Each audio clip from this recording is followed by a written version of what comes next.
Nous sommes le 13 octobre, 28e dimanche du temps ordinaire. L'Église fête la bienheureuse Alexandrina de Balazar, mystique en 1955.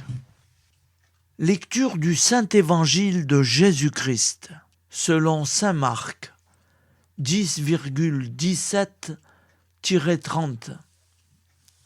En ce temps-là, Jésus se mettait en route quand un homme accourut et, tombant à ses genoux, lui demanda « Bon maître, que dois-je faire pour avoir la vie éternelle en héritage ?»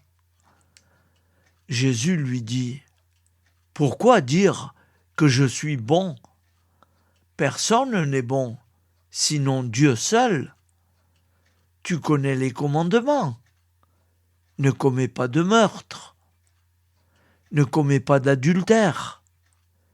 Ne commets pas de vol. Ne porte pas de faux témoignages.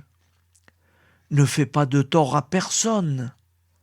Honore ton père et ta mère. » L'homme répondit « Maître, tout cela, je l'ai observé depuis ma jeunesse. » Jésus posa son regard sur lui et il l'aima.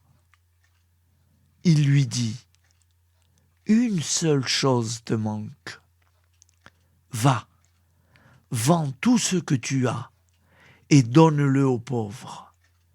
Alors tu auras un trésor au ciel.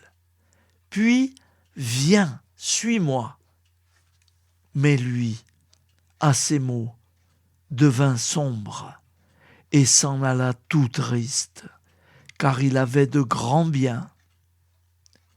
Alors Jésus regarda autour de lui et dit à ses disciples « Comme il sera difficile à ceux qui possèdent des richesses d'entrer dans le royaume de Dieu. » Les disciples étaient stupéfaits de ces paroles.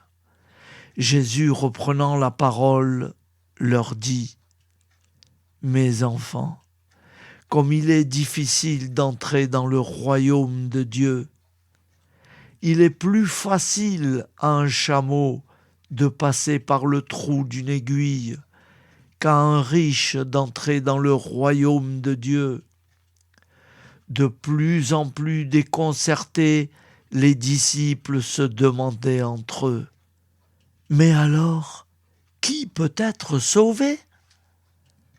Jésus les regarde et dit « Pour les hommes, c'est impossible, mais pas pour Dieu, car tout est possible à Dieu. » Pierre se mit à dire à Jésus « Voici que nous avons tout quitté pour te suivre. » Jésus déclara « Amen, je vous le dis.